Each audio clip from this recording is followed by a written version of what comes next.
PODDOM, the daily news show, April 3rd, 2022.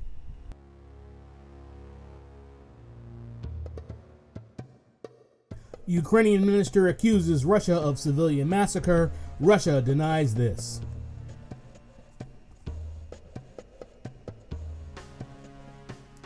Bucha, Ukraine, April 3rd.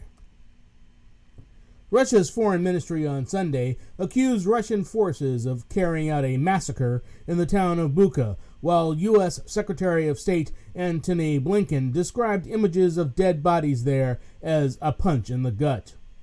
Russia's defense minister denied the Ukrainian allegations, saying footage and photographs showing dead bodies in Bucha were yet another provocation by Kyiv. After Ukraine said on Saturday its forces had reclaimed control of the whole Kyiv region, images of corpses in civilian clothes left behind by departing Russian troops prompted calls from officials in Ukraine and Europe for tougher sanctions on Russia. The outrage in Ukraine and abroad added to pressure on Russian President Vladimir Putin because it increased the likelihood of further Western sanctions. Western nations have already hit Russia with deep economic sanctions as they seek to punish Moscow for the invasion, which began on February 24. We are still gathering and looking for bodies, but the number has already gone into the hundreds, Foreign Minister Dmytro Kuleba said, according to his ministry.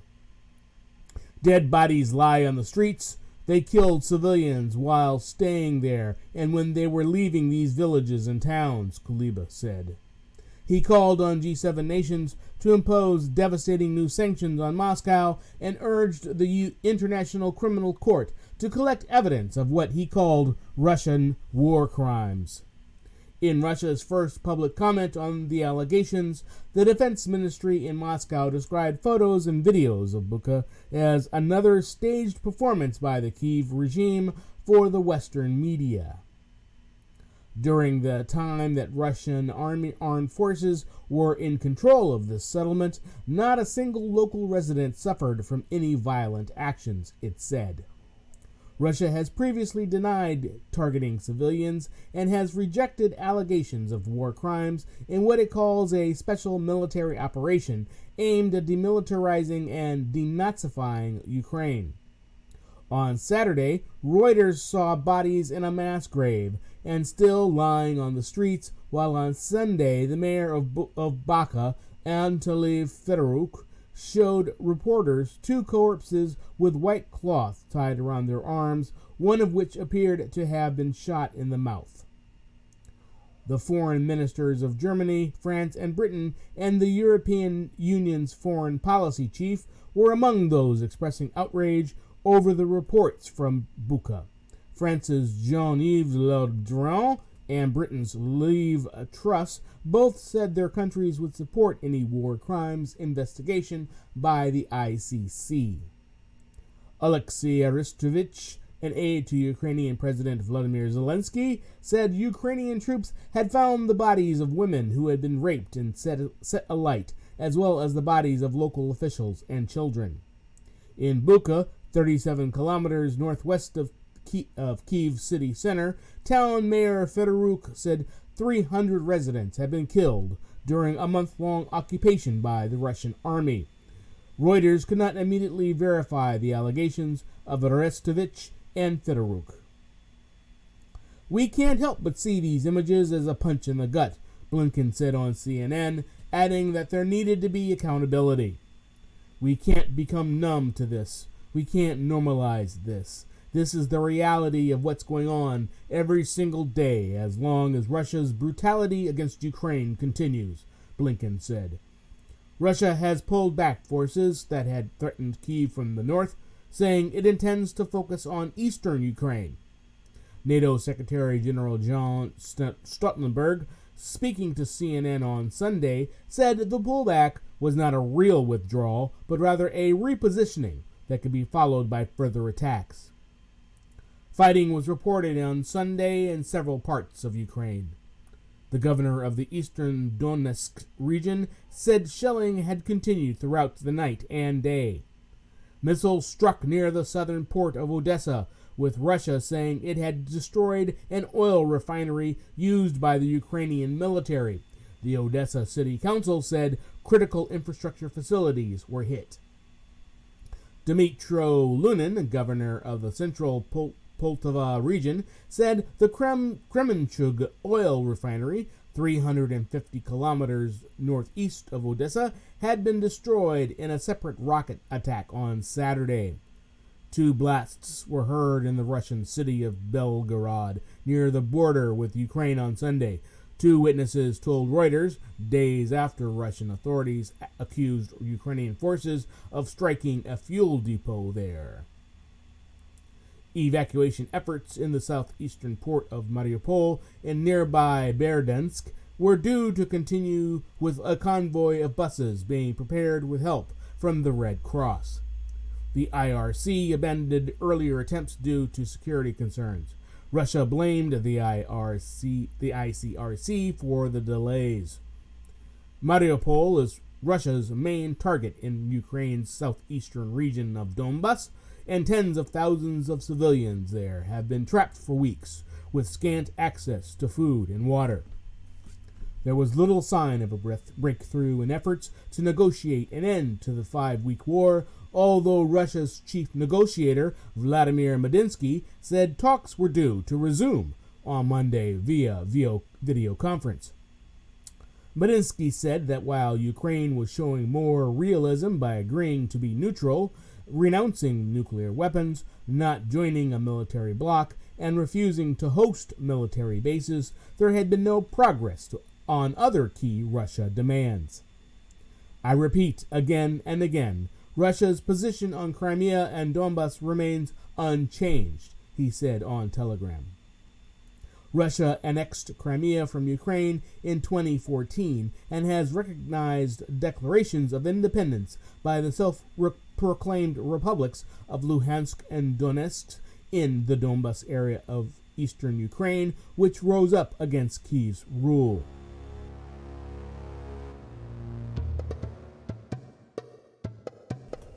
Evacuation attempts from Mariupol to continue on Sunday, Ukraine Deputy Prime Minister says. April 3, Reuters. Work on evacuating people with the help of Red Cross from Mariupol will continue on Sunday, with buses attempting to come close to the besieged city, Ukrainian Deputy Prime Minister Irina Vereshchuk said. 7 buses will try to get closer to Mariupol, accompanied by the International Committee of the Red Cross, Vereshchuk said in an online video posting. There will be 17 buses prepared to evacuate people from Mariupol and Berdyansk, she said.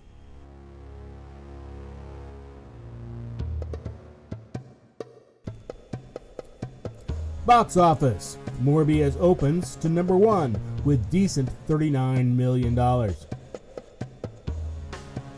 Los Angeles, April 3rd. Morbius, the latest comic book adventure from Sony's universe of Marvel characters, opened in first place at the domestic box office, though ticket sales were considerably softer than recent superhero blockbusters.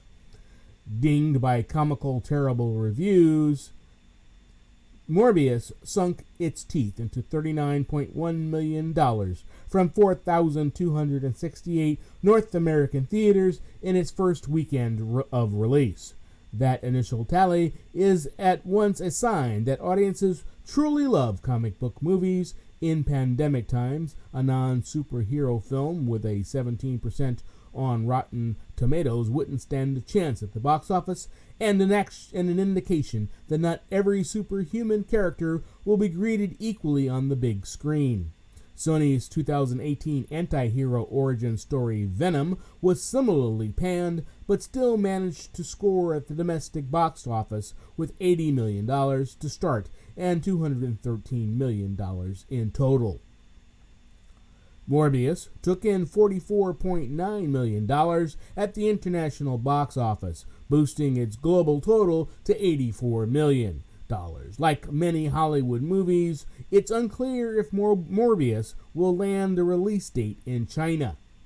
Sony spent $75 million to produce the vampire-infused Morbius, which is less than studios typically shell out for superhero blockbusters.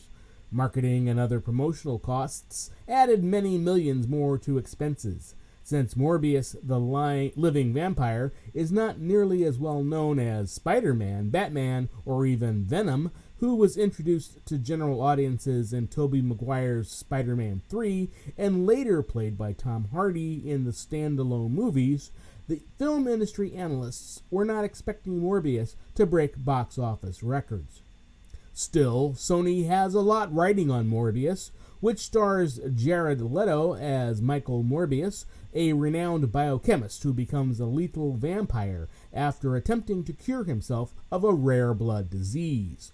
The studio majority scored with Spider-Man No Way Home, $1.8 billion at the worldwide box office, and successfully spun Venom into cinematic gold. The first movie earned $856 million globally, and the 2021 sequel, Let There Be Carnage, earned $501 million at the worldwide box office.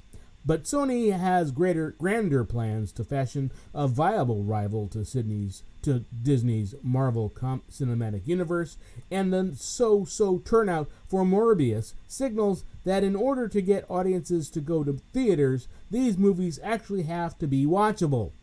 After Morbius, Sony's universe of Marvel characters is chugging along with standalone stories on Kraven the Hunter, starring Aaron Taylor Johnson, and Madam Web, featuring Dakota Johnson.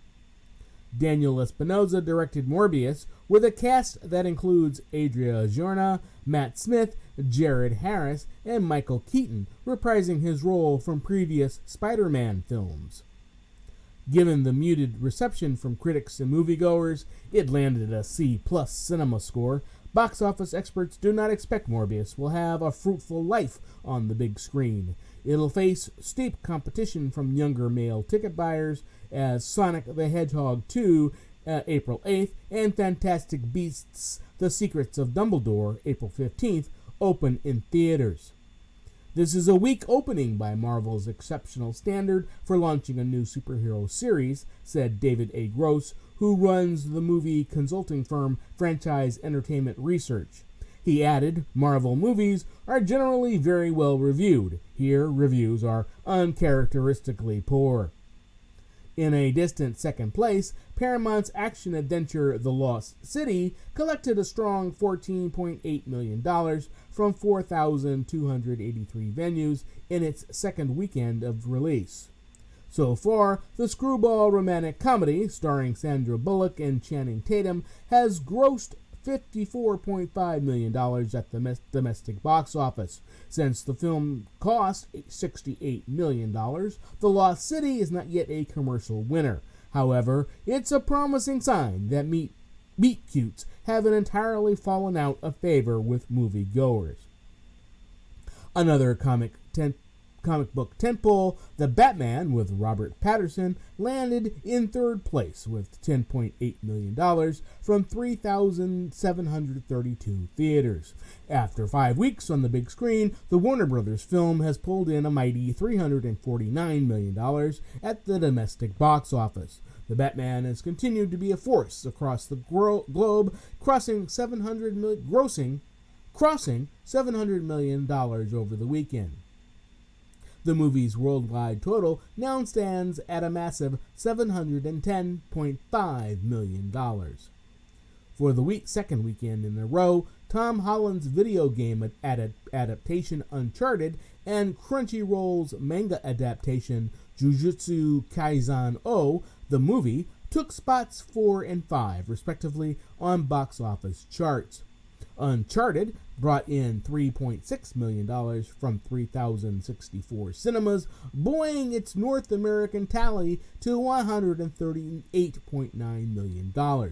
Overseas, the $120 million budgeted tentpole added $5.5 million from 55 markets. That takes Uncharted's tally to $234 million internationally and $373 million globally.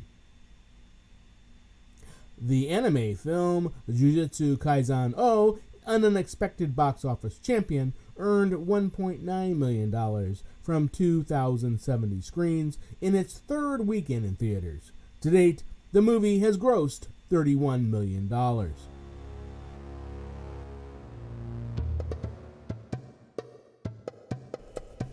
Amazon's new union demands company startup bargaining in May.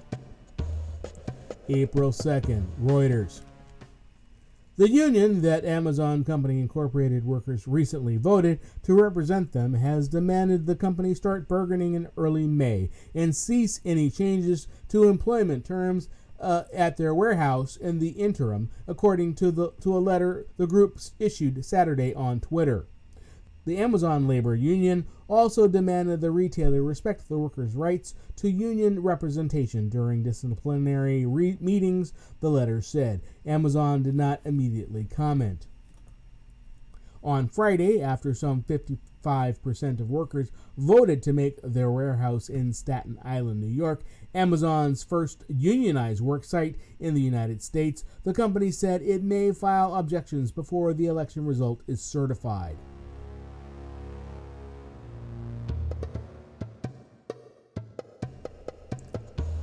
Shanghai asks entire city to self-test for COVID as frustration grows. Shanghai, April 3rd.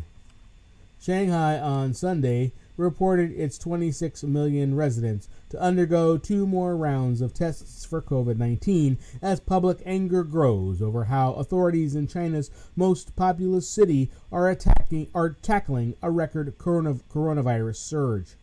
Residents should self-test on Sunday using antigen kits and report any positive results, Shanghai government officials told a news conference, while a nucleic acid test would be conducted citywide on Monday. The main task is to completely eliminate risk points and to cut off the chain of transmission so that we can curb the spread of epidemic as soon as possible, said Wu Qianyu, an inspector from Shanghai's Municipal Health Commission.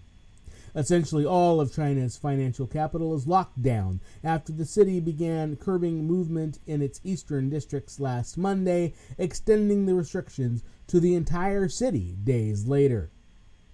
Shanghai's lockdown has massively disrupted daily life and businesses, even as healthcare workers and volunteers work round the clock trying to test the entire population and supply residents with groceries.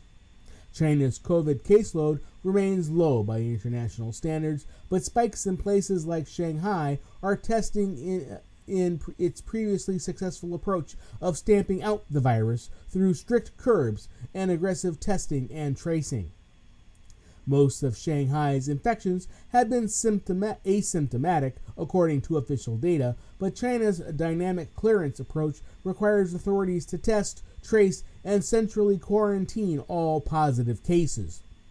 Shanghai on Sunday reported 7,788 daily locally transmitted asymptomatic cases, up from 6,501 the day before, while symptomatic cases rose to 438 from 260. The city accounted for the bulk of mainland China's 11,781 daily locally transmitted asymptomatic cases and nearly one-third of its 1,500 symptomatic cases. This was the highest national case count since the early days of the pandemic in February 2020. China is also battling a large outbreak in the northeastern province of Jilin. Sent to Shanghai by the central government, Vice President Sun Chunlan urged the city on Saturday to make resolute and swift moves to curb the pandemic. Stories of how Shanghai separates COVID-positive children from their parents have gone viral in the country and triggered widespread public anger. Some have also demanded clarity over the testing regime after a recorded phone call, reportedly between a Shanghai health official and a resident, was widely shared on Chinese social media. Shanghai health officials said on Saturday they were investigating the case in which the resident said his father had tested negative according to his personal health app, but was told he was positive and had to be centrally quarantined. In a rare instance of grassroots lobbying, several residents reposted a statement on the WeChat and Weibo social media platforms saying they wanted asymptomatic or mild cases to be allowed to isolate at home after reports of unsanitary and crowded conditions at quarantine facilities. Jane Polutbiko, a Ukrainian marketing manager quarantining at the Shanghai New International Expo Center, told Reuters there were no showers at the facility and she had only seen people with light symptoms such as sneezes and coughs. Supply chains and businesses are also being tested. River congestion for containers and oil tankers off Shanghai has been easing since Thursday, but the number of bulkers queuing in over Yangtze estuary anchorage jumped to nearly 90, the most since nearly October, Refinitiv data showed. Nearby ports, such as Ningbo in Zhejiang province, are experiencing an acute surge in waiting vessels awaiting as companies divert cargoes to avoid prolonged logistics turnarounds. Still, some are hoping that lockdowns could start to ease soon. Tesla Incorporated hopes to resume production at its Shanghai factory on Monday, two people familiar with the matter said, as it expects to see its first batch of workers released from lockdown.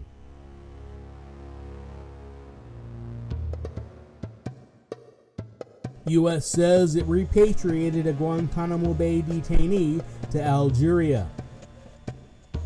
Washington, April 2nd. The United States has repatriated Algeria a man who was held at Guantanamo Bay for nearly 2 decades after being accused of conspiring with Al-Qaeda, the Department of Defense said on Saturday. The department identified the man as Soufiane Barhoumi, a native of Algeria, and said his detention at the U.S. military base was no longer necessary. Barhoumi had arrived at Guantanamo Bay in 2002, the year the base's detention camp was set up following a U.S.-led invasion of Afghanistan in pursuit of the Al-Qaeda network behind attacks that killed nearly 3,000 people in New York, the Pentagon, and rural Pennsylvania on September 11, 2001. The camp has drawn worldwide condemnation for holding large numbers of prisoners without charging them or holding trials. Its population peaked at about 800 inmates, then declined sharply during the 2009-2017 Obama administration. Currently, 37 detainees remain at Guantanamo Bay, the Defense Department said on Saturday. Of those, 18 are eligible for transfer, 7 are eligible for a periodic review board, 10 are involved in the military commissions process, and 2 detainees have been convicted in military commissions.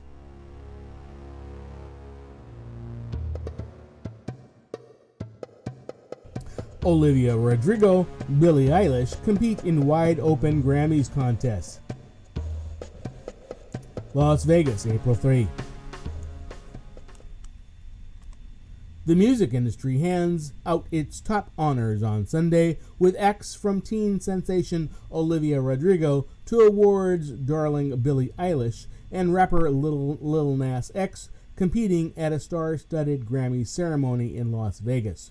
Grammy watchers say it is tough to predict who will take the biggest prizes other than Best New Artists, which is widely expected to go to 19-year-old Rodrigo. Her song Driver's License went viral in early 2021. Rodrigo also is nominated for Album, Song, and Record of the Year. If she wins all of those categories, she would become just the third person in Grammy's history to sweep the 4 main awards.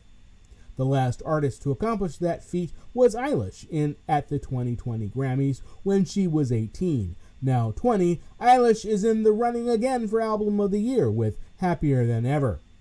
Competitors for the album trophy include Rodrigo's Sour, Kanye West's Donda, Jon Batiste's We Are, and Tony Bennett and Lady Gaga's Love for Sale.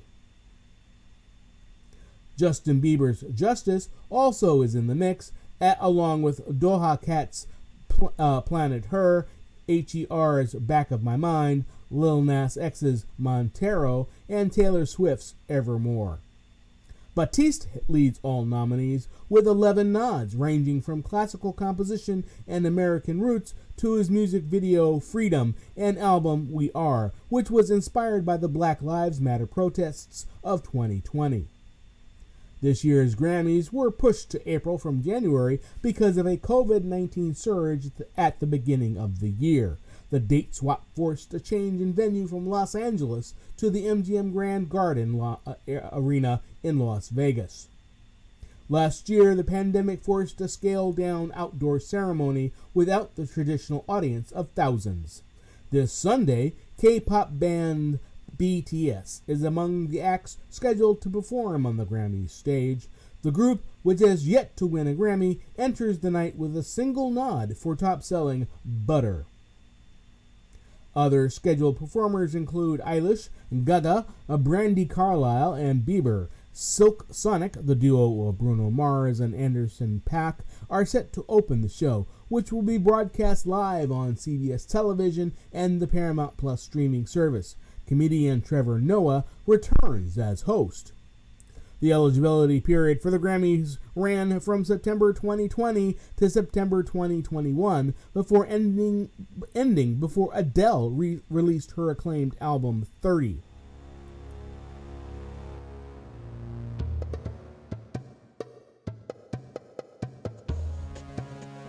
Six dead, 10 injured in early morning shootout in downtown Sacramento. Sacramento, California, April 3. 6 people were killed and 10 injured in an early morning shooting on a Sacramento, California street busy with revelers and police. And police said they were still searching for suspects with no one in custody. We are asking for the public's help in helping us to identify the suspects in this and provide any information they can to help us solve this. Sacramento Police Chief Kathy Lester told reporters. The shooting occurred at about 2 a.m. PT, Lester said, near the Golden One Center, an arena where the Sacramento Kings basketball team plays and concerts take place. Several blocks were cordoned off by officers and dotted with blue and red plastic cones that marked evidence. Police released no details on the ages or identities of the victims. Family members waited outside the police lines seeking news about missing loved ones. Among them was Pamela Harris, who said her daughter had called her at 2:15 a.m. to say that her 38-year-old son Sergio had been shot and killed outside a nightclub. She said he was dead. I just collapsed, Harris said. She said she was still waiting on official confirmation from police, adding, I cannot leave here now until I know what's going on. I'm not going anywhere. It seems like a dream. Community activist Barry Essius said he had rushed to the scene shortly after the shooting. The first thing I saw was a young lady draped in her blood and others' blood. She was just on the phone saying, my sister is dead, said Essius, whose voice of the youth leadership program is focused on gun violence protection. The violence occurred just blocks from the state capitol building in an area recently revitalized as an entertainment center. It shattered the welcoming atmosphere as pandemic masks started coming off in the past weeks and bars and restaurants began filling with people long isolated by COVID-19. The numbers of dead and wounded are difficult to comprehend. We await more information about exactly what transpired in this tragic incident. Mayor Darrell Steinberg said on Twitter, rising gun violence is the scourge of our city, state, and nation, and I support all actions to reduce it. The incident comes a little more than a month after a man shot and killed his 3 children, and a 4th person began before taking his own life in the same city.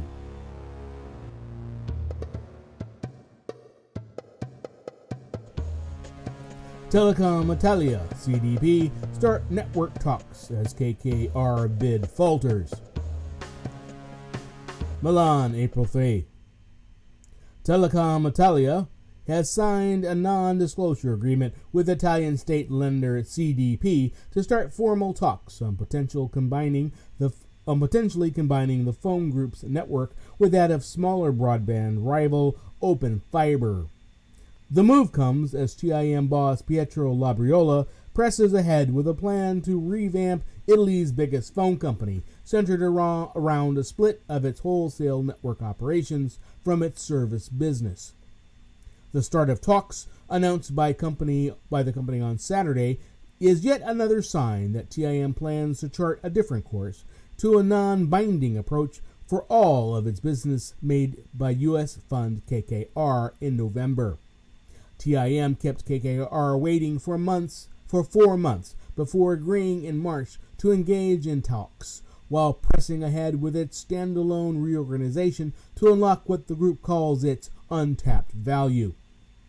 A source familiar with the matter said KKR will say in a letter on Monday that it will not pursue a formal bid unless TIM grants it the due diligence the fund has been requesting for months, which has become more crucial as the market situation changes due to the Ukraine conflict. TIM, which asked KKR to say whether the terms of its €10.8 billion approach were still valid, has said the review can only be confirmatory in nature, meaning that it would have to be preceded by a formal offer.